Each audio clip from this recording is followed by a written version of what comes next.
If you are watching this video right now, chances are you are sitting in a dark room, your chest feels incredibly heavy, and your mind is racing with an overwhelming sense of panic, shame, and regret. You might have just closed a crypto leverage trade that wiped out your savings, or walked away from a casino, or watched a sports betting app screen go to zero. You are staring at a bank account that says $0, wondering how you are going to pay rent, how you are going to look your family in the eye, and how you let it get this far. I am not here to lecture you. I am not here to tell you that gambling is bad, or to judge the decisions that brought you to this moment. You already know the damage that has been done. What you need right now is not a sermon, you need an emergency psychological and financial roadmap to survive the next 24 hours, the next week, and the next month.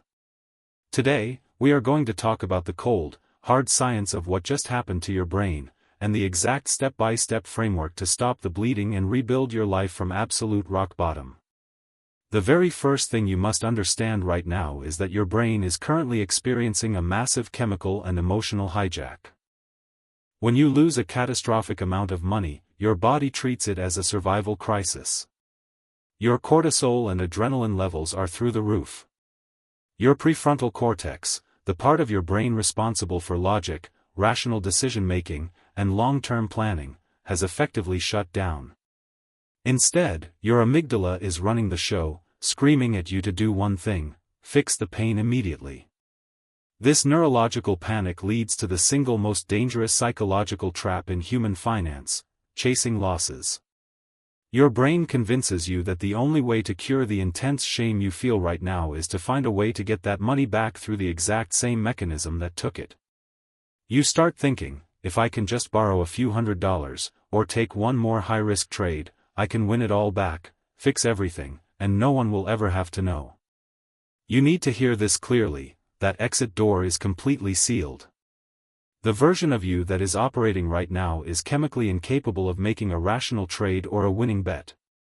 If you try to chase your losses today, you will not win. You will only dig a deeper hole, turning a bad financial crisis into a catastrophic, life-altering disaster. Accept the loss. It is gone. It is an expensive lesson paid to the reality of probability. The money is gone, but your life is not. To begin the reset, you must immediately execute what I call a financial quarantine. Within the next hour, you need to completely remove your ability to self-destruct. This means deleting every single betting app from your phone. It means freezing your crypto exchange accounts, self-excluding from online casinos, and locking your credit cards.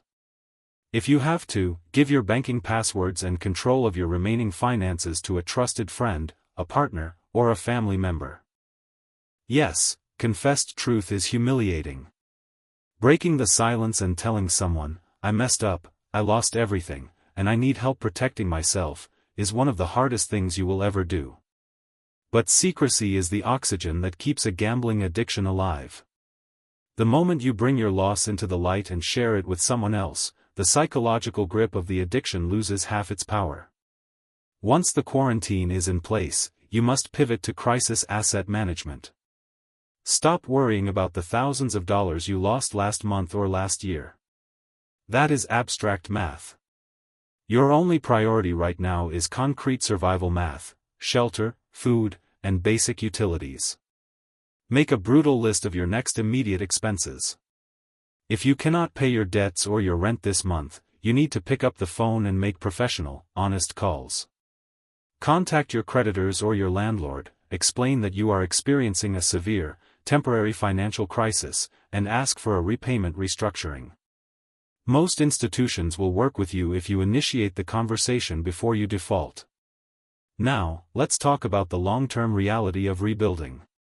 When you are at rock bottom, the idea of working a regular job for a steady paycheck feels painfully slow and pointless. Your brain has been conditioned to think of money in terms of massive, instant dopamine spikes, winning or losing thousands in seconds. Working for an hourly wage feels like trying to empty an ocean with a teaspoon. But you have to rewire your relationship with money. You have to remember the equation we discussed in episode 5, when capital is zero, your only leverage is your time and your skill. Building wealth from zero is supposed to be slow. It is supposed to require effort, discipline, and patience. The slow, boring process of earning $1 through value creation, saving 50 cents of it, and slowly climbing back up is the exact psychological therapy your brain needs to heal from the dopamine damage of gambling. Hitting rock bottom is an incredibly painful experience, but it is also a strange kind of gift. It strips away all your illusions. It forces you to look at yourself in the mirror and decide who you actually want to be. Many of the most resilient, financially successful people on this planet were, at one point, sitting exactly where you are sitting right now, completely broke, staring into the abyss. They didn't survive by finding a magical shortcut, they survived by accepting the reality of their situation, forgiving themselves, putting their heads down, and taking one small, disciplined step forward every single day. Turn off the computer. Delete the apps. Talk to someone you love. Step outside, take a deep breath, and let the rebuild begin. If you are ready to stop chasing illusions and start learning the honest, psychological rules of money and recovery, make sure to subscribe. You are not alone in this journey. I'll see you in the next episode.